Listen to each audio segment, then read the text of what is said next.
And welcome to the Alex Urbina Radio Show. I'm your host, joined weekly in studio with my co-host Alan Tunick, and today is episode 7 of a series called Helping You Reach Your Full Potential. Today's show is all about life coaching, and I hope that you're able to watch the show and get as much value as possible. The intention is to create enough value for you as you watch a live coaching session.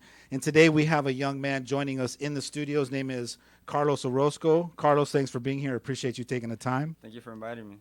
So before we get into the coaching session, let me talk a little bit about what does being coached look like and how to be coachable and how to get the most value from being coached. So for one, you have to be really open-minded. You got to be willing to see all possibilities and be willing to see possibilities that you weren't either able to see before or things that you might not agree with. You just got to be open to seeing it. You don't have to necessarily agree or disagree, but just if you can open your mind to the possibility that something is possible to be attained or seen, then you're starting off in the right foot. So that's number one, is you got to be open-minded. Number two is you really got to be self-aware, and you got to be willing to look at yourself. You got to be willing to not only look at yourself, but maybe even challenge yourself, like some of your limiting thoughts or some of your preconditioning or your fears or your rigidness or your wanting to be right about something. All of those things get in. About me. Yeah, those things get in the way of us actually learning, discovering, and growing. And so that's the higher level of awareness, is just being aware of those things that get in your way. And then the other thing is you got to be willing to surrender some of the old limiting beliefs that you thought were real or true, and just be open to the possibility that those beliefs don't support you anymore. They might have supported you at a certain time, but that those beliefs can only be beliefs. They don't necessarily have to be the truth. And so with that being said, I'd love to open up a dialogue or a coaching session with you, Carlos. Do you have any questions or anything specific that you wanted to work on today? Oh, indeed. I have about a couple questions. The first thing I noticed in my life that I would like to work on today was that it's about win-win situations or compromises. One of the things I realized in my life that I do a lot is when creating a compromise, I usually end up doing stuff that benefits the other side more than it benefits me, in order to make the other person happier or more secure in the compromise. And in the end, I'm left with less than equal. Why did I do that? Huh? And the question to yourself, why did I do that? Why did I do that, and how can I course correct that to slowly stop doing it in the future? What's funny is that you started off by talking about the distinction called win-win, because you did say that, correct? Yeah. But what you described wasn't win-win. You described win-lose.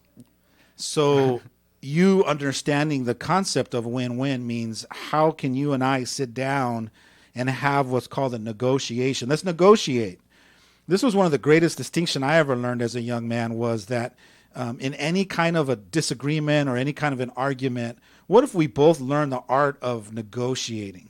Because negotiating can be such a powerful discussion that opens up possibilities to figure out how to create a win for you and a win for me. And I've been part of thousands of business meetings and brainstorming ideas where powerful people get into a room, they lock a door, and they don't come out until there's a win-win scenario.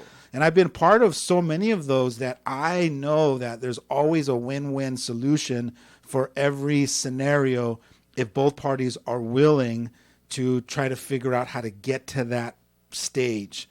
So with that being said, the question I want to ask you is, why do you settle for win-lose when you can also have a win? What do you think's underneath you settling for wanting other people to win, but yet you end up paying the price, or you end up falling short, or you end up with the short end of the stick? I think that, when you phrase a question like that, I think that I think it comes from lack of knowing how much I'm worth and wanting to please the other person too, in a way, or wanting to be liked in the process. Okay, so at what age do you think you started wanting to please other people, or wanting to make sure that other people were taken care of and that their happiness and them having what they wanted was enough for you? I think high school was a pretty defining age, where that kind of mentality came in. So it was more like maybe to fit in with your Right. peers, to be And liked. It yeah, was as long as you got what you wanted, then I was accepted. right. As And long as you were happy, then you kind of overlooked me, and then I could just go along with the ride. right. And I think that just transcended from high school into where I am now, and it's still there. I see it looking back at experiences. It's still there. So the self-awareness really has you look at your own self-worth. And then you have to decide that you get to win too. It's not good enough to live your life to being in service of other people and having other people win. There's nothing profound about having other people win and you're not. I struggle with the word win. Is there, winning to me creates competition in my head. If, you compete to win. That's because you're used to win-lose, right? Yes. Think about it. When we I really relate to this conversation because I think even earlier than high school, in my upbringing, it was don't be selfish, listen to the other person, make sure they're okay. And so I incorporated that in avoiding altercation because I didn't even want to get into it. And even in business, altercation needs to lead to conversation, which needs to lead to both people walking away feeling that their needs, their wants, whatever, have been met. But in my head, every time I hear win-win, win-lose, it creates this competitive feel inside me. Okay. I feel like when it comes to your family, and if, let's say, one of your family members was in a scenario and they came home and they were really devastated because they made an agreement where the other person gets to win and they don't. I have a feeling that you would figure out how to turn yourself inside out to go and have a conversation with that person and enroll that other person into having your family member win also with that other person winning. Is that a fair statement to make? I would say that that's fair, as long as it didn't, ensue some type of face-to-face altercation. I don't do that well. Right, because you've decided that when it gets heated or when negotiations start to get to a certain point, you have an experience from your past that they don't end up well. They end up usually in an argument or And someone gets hurt. I don't see it as a negotiation. Right. I see it as this competition. Right. I understand the word negotiation. I've done it for years in negotiating contracts or things like that. But when it comes to people, I haven't done well with understanding negotiation. Okay. So if you've ever been in one of my meetings or negotiations, or if I've ever been invited to facilitate a discussion to negotiate, I bring in the context. So sitting in a room with me with 2 or 3 or 5 people that are all here to discuss something, I bring in the love. I bring in the vulnerability. I bring in the distinctions that everyone can win. I bring in all the great attributes that makes negotiating feel right, that makes all of negotiating have a different meaning than all the other negotiations in your past. So once you've sat in an experience like that, you walk out scratching your head going, oh my God, that went so well. I've never experienced a discussion and negotiation like that before. Because most times when we go in to negotiate, a lot of us don't bring our hearts into the negotiation. We bring our commitment to getting what we want. We're not necessarily looking out for the other person. But if you have somebody facilitating that can point out and set the table before we eat, right? I'm going to set the groundwork and set the foundation before we having the discussion. And I'm going to talk about, let's think about solutions where the other person's winning also. and let's try to figure out how to have the other person win as well as yourself. And so if you have somebody that's facilitating something like that for the very first time and you have that experience, now you have one new experience that contradicts 200 experiences where all of your discussions have just turned into arguments, fights, and then and nobody disappointments. Wins. Yeah. Right. So until you've experienced that, you don't know what that feels like. So I'm asking you, are you open to the possibility that not all discussions and not all negotiations turns into conflict, that turns into arguments, turns into those kinds of experiences? I'm good with that. Are you? Oh yeah. Yeah, we're on board. So you've been in a couple of situations where you've watched me facilitate that. Oh yeah. And helping people remember that, the person sitting across from you is obviously a partner of yours. You must love them because you made a commitment to engage in whatever agreement you made. And sometimes my job is to remind people that the other person across from you, that at one point you said you love them, and I'm going to question whether you still love them, and then you got to acknowledge I do. And then once I get you both into your hearts, finding a win-win solution is not that challenging. It's when we're both angry and upset and our ego gets in there and we want to fight to be right and we walk into discussions without our heart is when we're going to start to kind of, bump heads. We literally walk into a discussion already in our heads, protecting ourselves. Yeah, we're already walking with our fear. My fear is that you're not going to give me what I want. My fear is that you're going to take advantage of me. Yeah. My fear is that you're going to walk out with the better deal. So we walk into these negotiations already with Totally negative. all negative and fearful. But if you had somebody that can set the foundation and remind people of why we're here and to remind people of what each other means to each other and who they are and why we're all here and what's our intention and get everyone centered and grounded, all of a sudden the discussion sounds different. It breaks those sharp edges and you start to feel and talk from your heart instead of your ego. Yeah, I'm able to help people put their shields down and their armor away, and helps people remember why they're there. And then we can discuss win-win scenarios.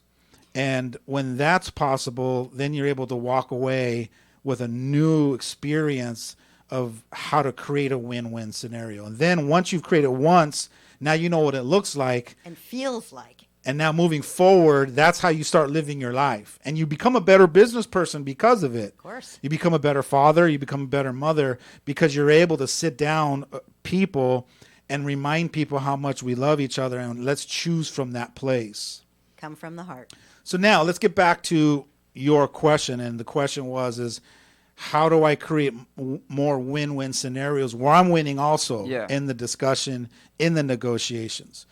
So based on what I just shared, what are some of the golden nuggets? What are some of the takeaways that you're able to grasp from that to answer your own question? I think more communication or more heartfelt communication. And what would that sound like?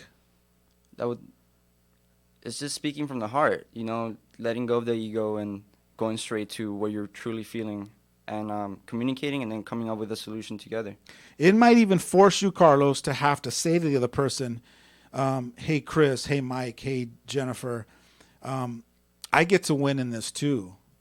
So I'm all for figuring out a solution where we're setting you up to win, but let's also think about me and let's figure out how to have me win. Now that takes a lot of self-worth, right? You have to have a deep self-worth and some self-love to be able to even say that to someone else. Is that not correct? Right. Well, you're also putting yourself up for rejection because the other person could say no to you. But it's a possibility. So you're putting yourself out there. It is a possibility. Yeah. However, this is funny. Yeah. It is a possibility. However, I rarely see it. And this is why. Because when you tell somebody, look, I want you to win, and we're going to go over in a few minutes, we're going to walk into that room, and I'm going to figure out how to create a win for you. Yeah. But you know what? I also get to win. I rarely hear human beings going, no, I don't want you to win.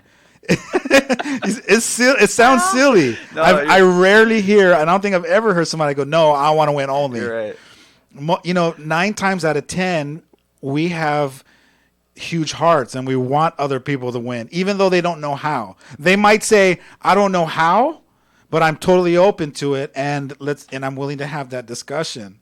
But I hardly ever hear people say, no, I want to be the only one winning in this scenario. But you'd have to be willing to ask the other person. Yeah. Are you willing That's the hard part. Are you willing to sit down Yeah. and have a discussion where you're winning and I'm winning, and we walk away both with figuring out how to have the win-win scenario? And then a lot of times people think winning only looks one way. So an example would be in money, in finance. If there's only a certain amount of money and we're both discussing a scenario to create a win-win, well, we both can't have the lump of the money, correct? Yeah. Right. But some people don't realize that money equals value. And that money is a symbol for some value. So there could be a possibility. He goes, I'll tell you what, you take the lion's share. I'll take a portion of it. Does that sound fair to you? And you go, yeah, absolutely. And then I get to go, great. What other extra value can I create, or you can create for me, that makes up the rest of what I was willing to give up for you?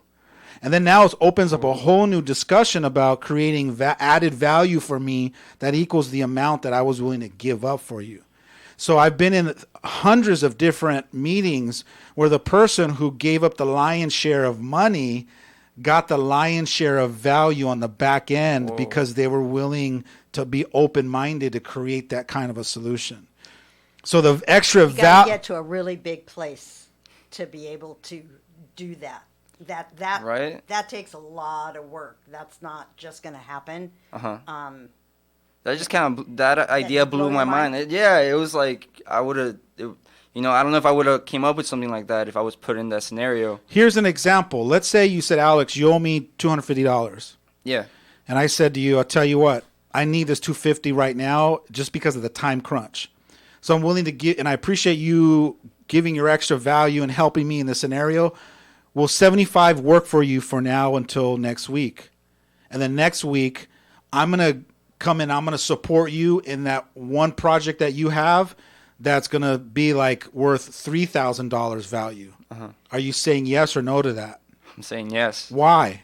Because there's more value on the back end. That's what I'm trying to say, is that if you're open to the possibility that we can create enormous amounts of value, and it doesn't have to look one way, because we get fixated on one way and we argue for a certain dollar amount, or we get positioned about having it look one way instead of it looking multiple ways. And that's what great negotiators do, is they try to find other ways to create multiple values to compensate for somebody that might not necessarily need it right now. So you might say, I don't really need the cash right now. If you need it, go ahead and take it. I'll just take the smaller portion. But when I do need it, I expect you'll be there. That's right. Right. And so now my word, when you say my word is gold, my word is gold. So that when you're ready, I'm willing to give it twofold. Right. I'm ready to not only give you what your lion's share was, but I'm also to add a little extra on it. This is fascinating because I've actually built my business on that premise. Where when I take on a new client, let's say a software company, and they want a residual from every account that gets booked, and they want a big residual, and I end up negotiating with them that says, look, let's do a smaller cut now. Let's build this portfolio. I will handle all your customer service so that nobody leaves, and then on the back end, when you go to sell it, you're going to have a larger, more profitable portfolio. And they go, oh, okay, that's fine. Now, imagine. And I do that with people. That's awesome. Now, imagine that one person went to 3 other people before you, and none of those other 3 businesses were willing to see that scenario and create that possibility for that person. Because it was all about, I want this much. Yes. And so you got the business and a lifelong customer. 9 years. Making hundreds of thousands, if not millions of dollars for a lifetime, because you were willing to be open-minded and create multiple possibilities. That's why I saw where the value truly was. That's right. Now you can create that in all of your relationships. I believe it. I just have to practice. You have to practice it, and you have to learn how to tap into that creativeness. Yes. It's a creativeness, and if you get stuck call somebody that knows how. Like, pick up the phone and go, hey, Alex, I got this scenario. This is what the person wants. They're really upset. They're really angry. What do I? This is where the coaching comes in, because this is where I get, coaching clients or consultant jobs. I'll come in and I'll lay out 5 or 6 different possibilities. They go, I love this. I get paid. They go back to their meeting. They lay out 5 different possibilities. The client loves 1 or 2 of them. They pick it and they move on, and it's a beautiful negotiation and a great experience. And they win. Everyone wins. But if you're not open to all possibilities and you're not willing to negotiate from your heart and find a win-win for everyone, you have no idea that it's even possible, which means that you're losing business and you're losing people's respect and you're losing certain relationships. How about self-respect too? Absolutely. But you're losing relationships because you're not opening up your mind to new possibilities. How do you feel about that? I feel like I could relate when you said that you could use this anywhere. I already see myself possibly negotiating on that job interview. I'm used to like settling. That's right. Settling for whatever they give you. But now I see that it doesn't just have to be money. Like, I want $14 or whatever it is, $16 an hour. You could also negotiate other stuff that isn't even money related. So when we come back from the break, I'm going to tell you how to go into an interview and kill it. All right. How does that sound? Yes. All right. We got to take a short break. When we get back, we're going to talk about what I just promised you, and we're going to take the coaching to a whole nother level. So stay tuned for more of the Alex Urbina radio show right here in your hometown station, KHTS. Life's not meant to feel complacent. It's meant to make you feel alive. The youth ministry at the Church on the Way Santa Clarita believes that students can belong to the group where we will help them believe they have a purpose in Christ and become all that He has created them to be. We want to see God's power come alive in our generation. We love meeting new people, so come hang out with us. Doors open at 6 p.m. and service starts at 7 every Wednesday night. For more information about the Church on the Way Santa Clarita, including service times and what's happening through the end of the year, visit TCOTWSC.org. Healthcare can be difficult if you're underinsured or have Medi-Cal. Samuel Dixon Family Health Center can help. Services are available on a sliding fee schedule. The mission of the Samuel Dixon Family Health Center is to give the Santa Clarita Valley access to affordable, quality primary care. There are 3 locations to serve you: Canyon Country, Newhall, and Valverde. Go to sdfhc.org for more information and to find the location most convenient for you. Marston's Restaurant has been a Pasadena landmark, voted the best breakfast in California by the Food Network magazine. Discover Marston's Santa Clarita location, open for breakfast, lunch, and dinner. Marston's also has a fantastic catering menu that adds a delicious twist to any event. And they cater picnic dinners for that memorable romantic date. Experience Marston's on Newhall Ranch Road and McBean, or log on to marstonsrestaurant.com. Your hometown station. KHTS AM 1220 and the new 98.1 FM.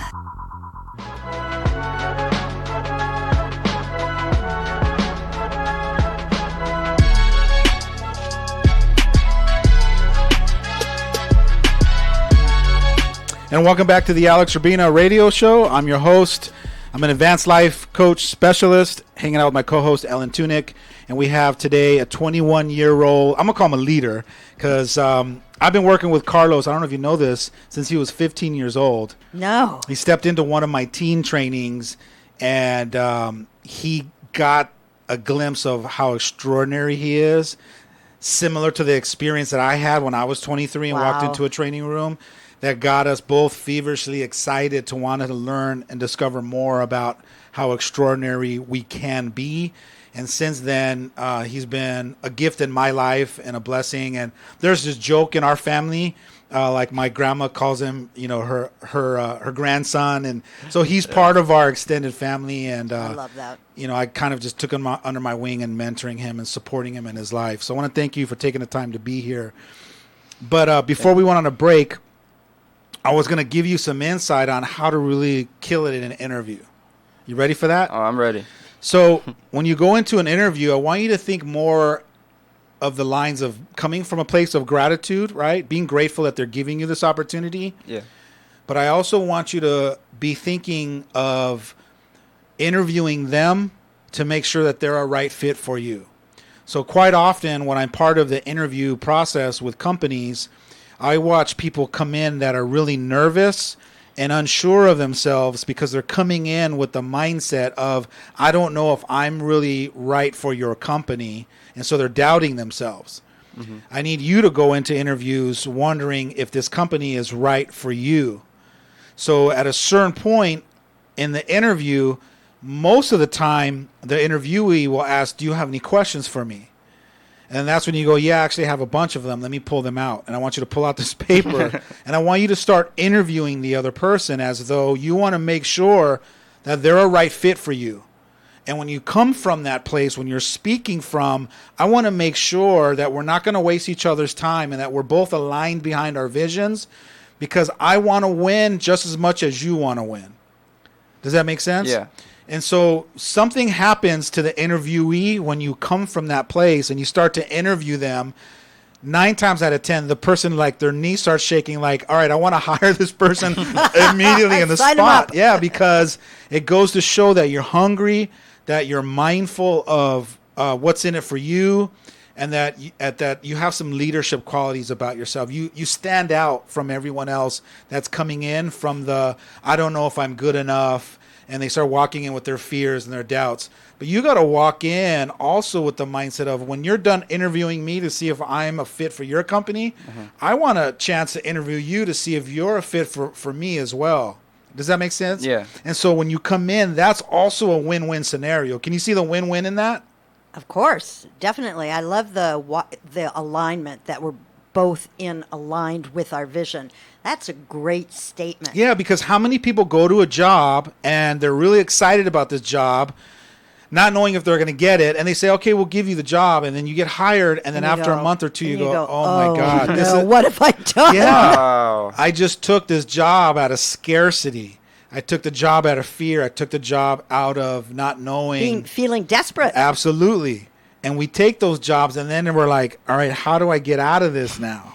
You know, one little story. When I was young, probably about 21 or 22, and I was recently married, and I went to an interview to, it's called Kennedy Western University. They were like University of Phoenix, to be a counselor, to talk to the students, to do all that. The guy who owned the school was a little eccentric, had very determined ideas about what people should and should not do.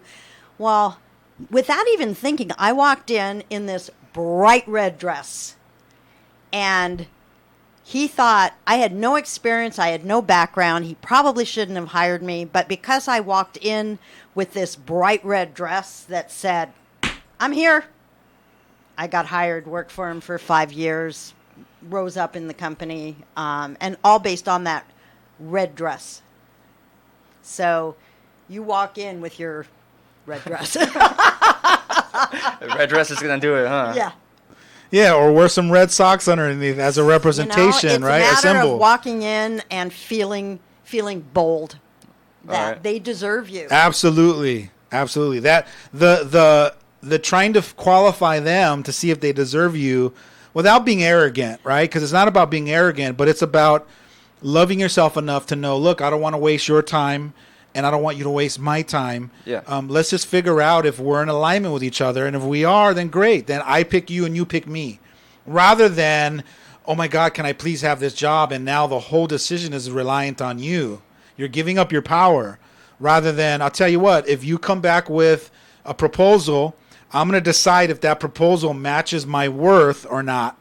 And if I decide it doesn't, and I really like the company based on what you shared with me, then I'm going to come back with a counter offer. You know, I'm going to say thank you for the $15 or $16, but I'm going to counter back with 22. Mm-hmm. And then they're going to come back with 20, and you're going to go, well, I was really only expecting 18, so I'll take it.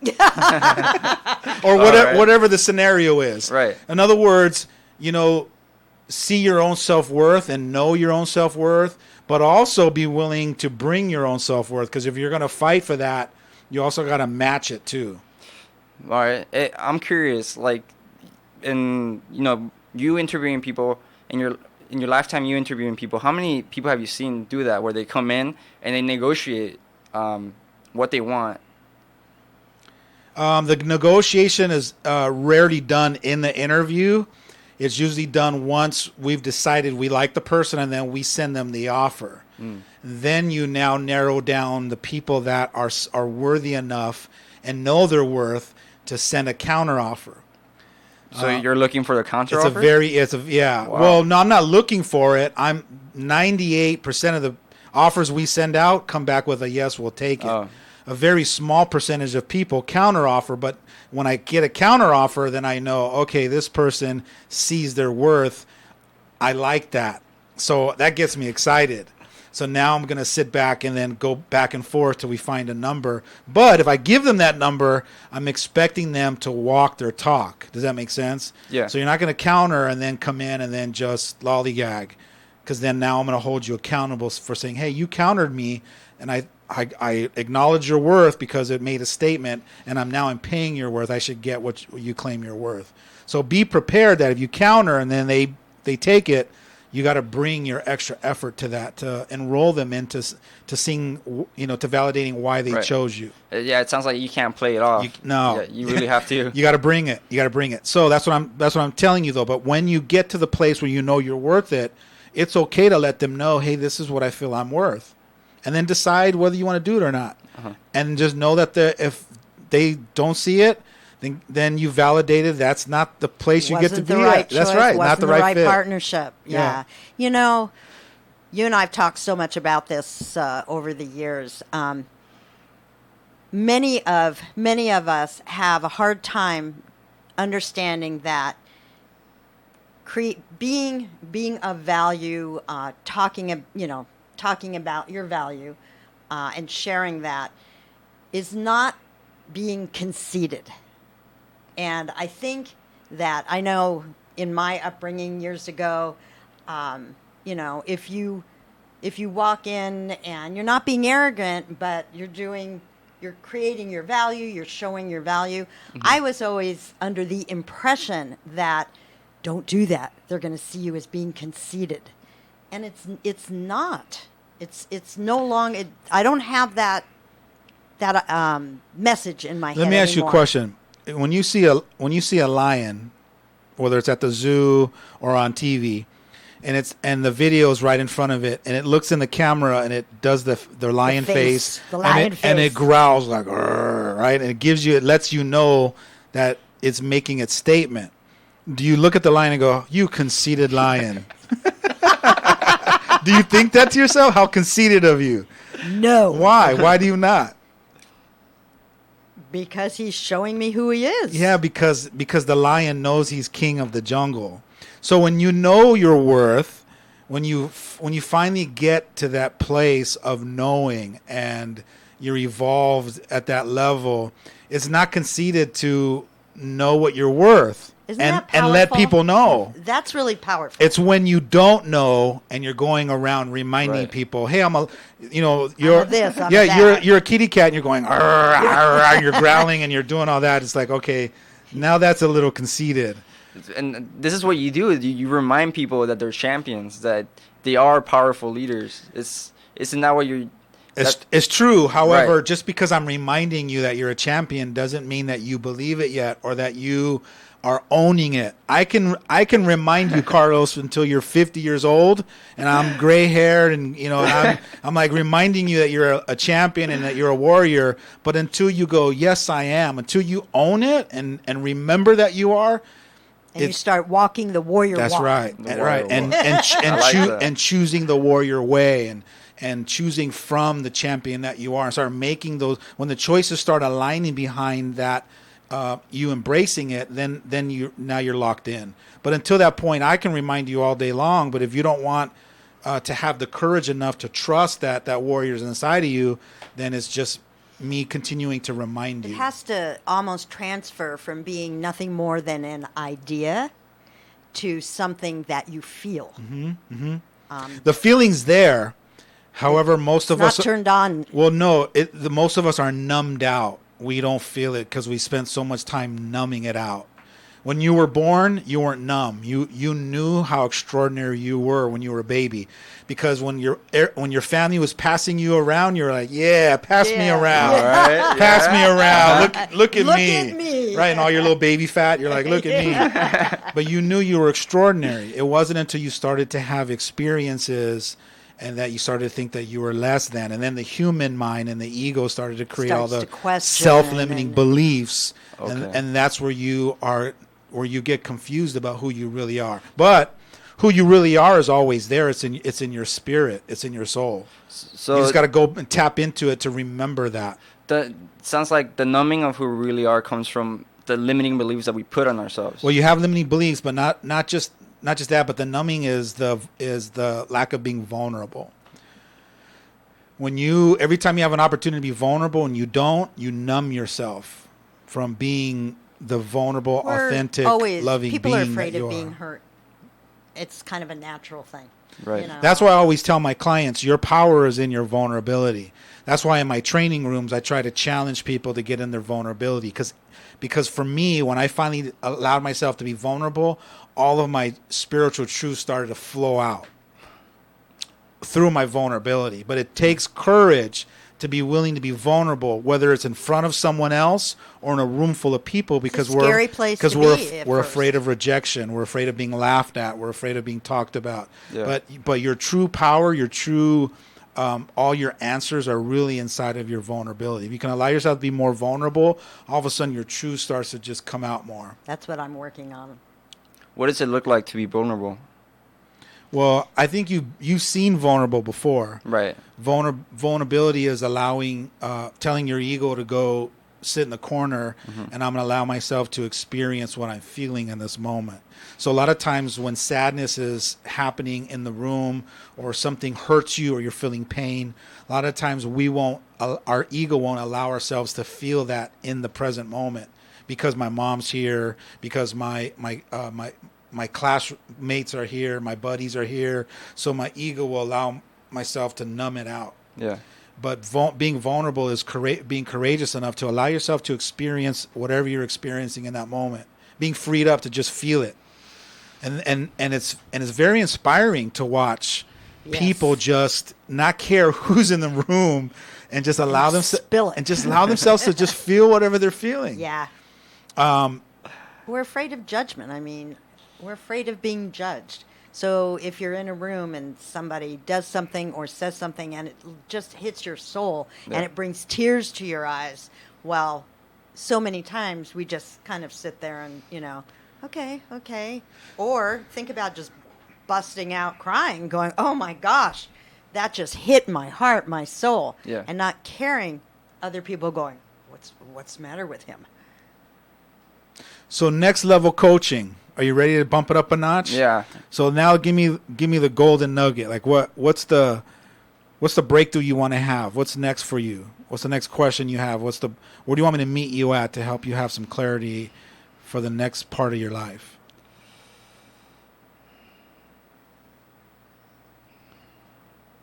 Is it in relationships? Is it in your career choices? Is it self-doubt?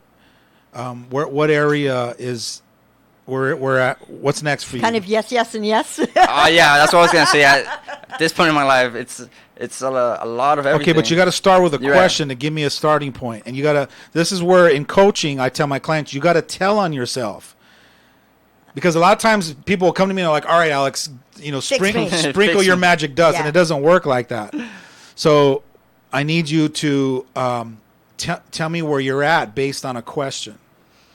Well, in my life right now, I'm following a path that I don't know 100% agree with, but it is.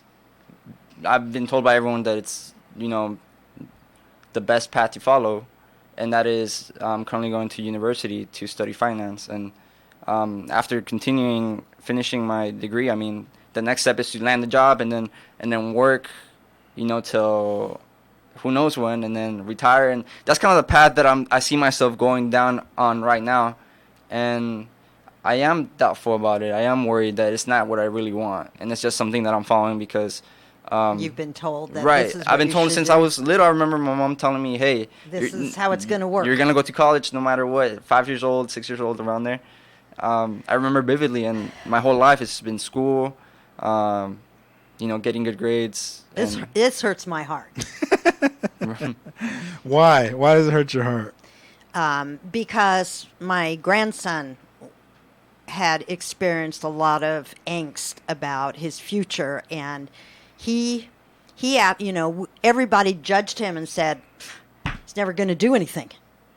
But he figured out what his passion was, and he researched it, and he ended up at the Conservatory of Recording Arts and Sciences.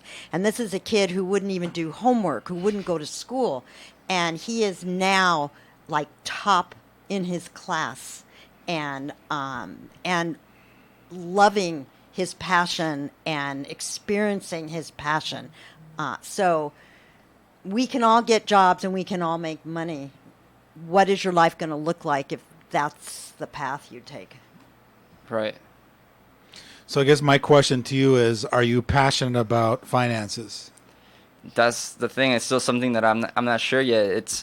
I've had I have little experiences of it, visiting, firms and learning what they do. But I'm not haven't worked in the industry yet, so how would I really know if that's one or... So my suggestion would be that you figure out how to create some kind of a mentorship and volunteer some of your time. Maybe it's 6 hours a day, and figure out how to plug yourself in to give yourself a taste run and see if this is what you want to do, and see if this is what you enjoy doing. Or even if you go down that road in that industry and then figure out how to parlay that experience into your own business doing what you do love. So I don't want you to discredit it, but I just want you to be open to always checking in with yourself and saying, is this what I love? Always be questioning, do I love this? Do I enjoy this? Am I having fun? Is it fulfilling me? Right. Don't be afraid of the answer. I think that's the thing I'm worried. I've already invested so much time, like pretty much my whole life into this, and then realizing that what time? You're only 21 years old. 21 years is a long time. There are some people that have spent 50 years invested in a certain lifestyle, and then at 60, 70 years old, they're like, I don't want to do this no more. I want to now live my life and figure out what my purpose is and go and chase that. So it's never too late for you. That's why I'm so excited for you about having this awareness, just to start questioning, just constantly being in the question and seeing if this is what you love to do and is what you're passionate about. We got to take a short break, but we'll be right back. Stay tuned for more of the Alex Urbina radio show right here in your hometown station, KHTS. Santa Clarita, bedbugs are taking over our city. They've invaded our homes, our businesses, and most importantly, our sleep. If you have suspicious bites that appear nightly, or have a bug that you need ID'd, your best option is to make one call to All Pro. We offer a 100% guarantee that your bedbug issues will be solved with heat in one treatment. No need to tent or spray your house with chemicals. Heat is all you need. Call 661-298-2200 or text me a bug picture to 661-645-0540. It's time to sleep tight again, SCV. Six Flags smashes another world record with a new Crazanity. Coming soon, the world's tallest, the world's fastest, most extreme ride of its kind. Reach speeds up to 75 miles an hour as you soar 170 feet above the thrill capital of the world. For the best summer savings, save big at sixflags.com. Go for the most coasters on the planet and go crazy on the new Crazanity. Go big. Go Six Flags. They've been making us dance since the 60s. It's the Rock and Roll Hall of Famers, Ronnie Spector and the Ronettes, coming to Santa Clarita on Friday, August 3rd at the Canyon Club in the Westfield Valencia Town Center.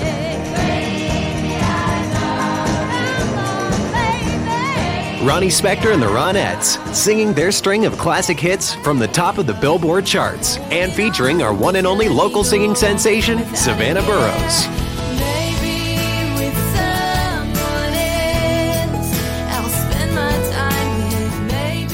Savannah Burrows and the Ronettes.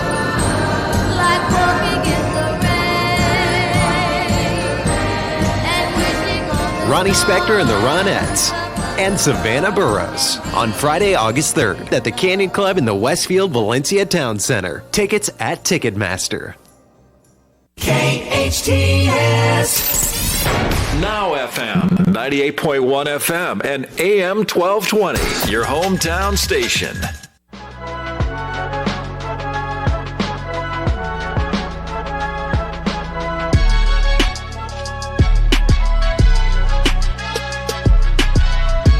And welcome back to the Alex Urbina radio show. Your host, Alex Urbina, in studio with Ellen and Carlos. And we've been talking today a little bit about facing your fears and finding your self-worth and creating win-win solutions and scenarios for yourself, as well as, you trying to figure out what you're passionate about and what you love.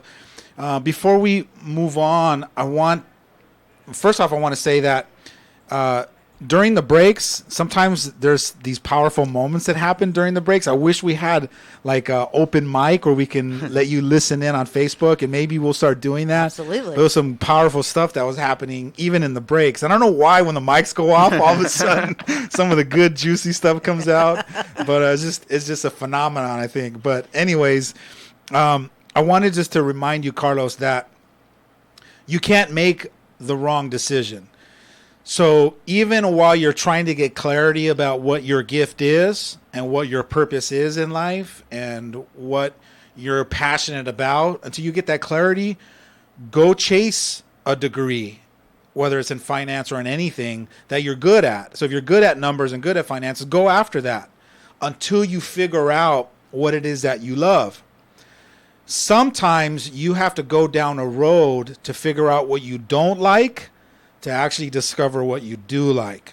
So where you're at, I don't want you to be in resistance to, I'm going down this road and I don't want to waste this time going down this road to find out that all of a sudden when I get my degree, I realize, oh my God, I really want to be doing this. That's part of the process. And you're not wasting time. Not at You're all. putting it towards something that is beneficial for you. I don't know how many people I know that have degrees and none of them are doing anything that was remotely close related to to what their degree was. But they have that degree in their back pocket. The foundation. And it was a process for them to discover their own self-worth and their confidence. And it was just part of, it's like, in other words, it's like your mom would probably tell you, great, I love that you want to follow your passion and find your purpose, but you're not going to find it just laying on the couch playing video games.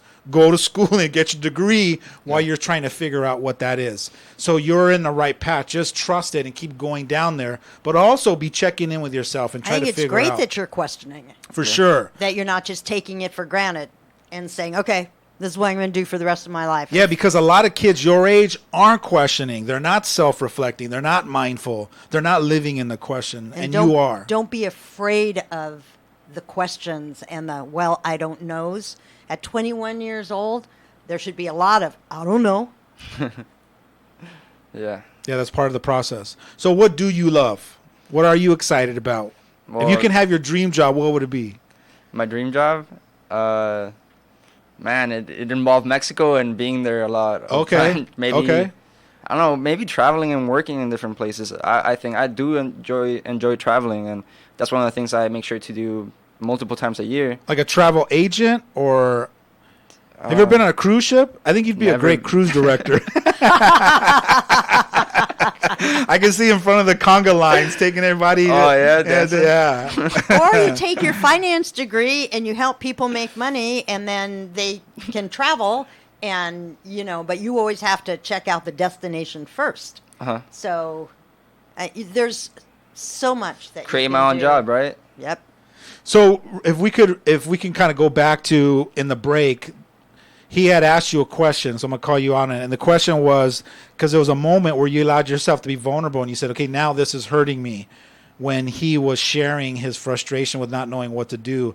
What did you tell him? What was your response to him when he said why? Because I thought it was courageous of him to ask you, hey, why did you feel like that? And I loved it. Yeah. I really loved the fact that you asked me, well, why are you saying that?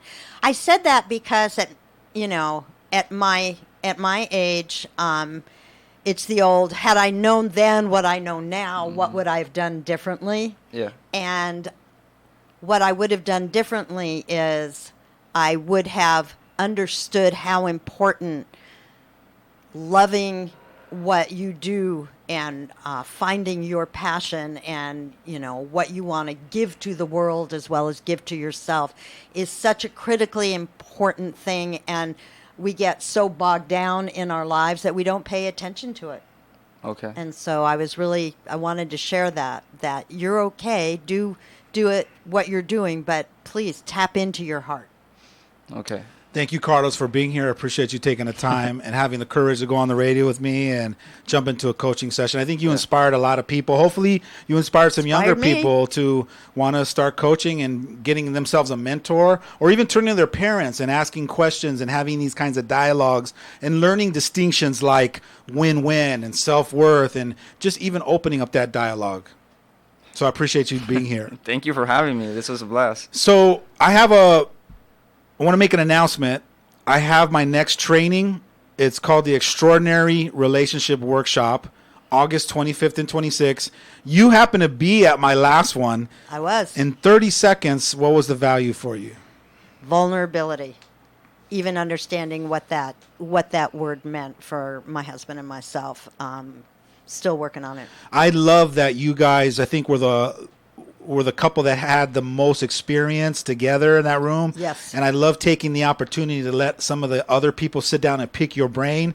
That's what I love about that space, is we can all learn from each other. Yes. That's all the time we have. Thanks for being here. We're here every Friday, right here on Alex Urbina Radio Show, right here in your hometown station, KHTS.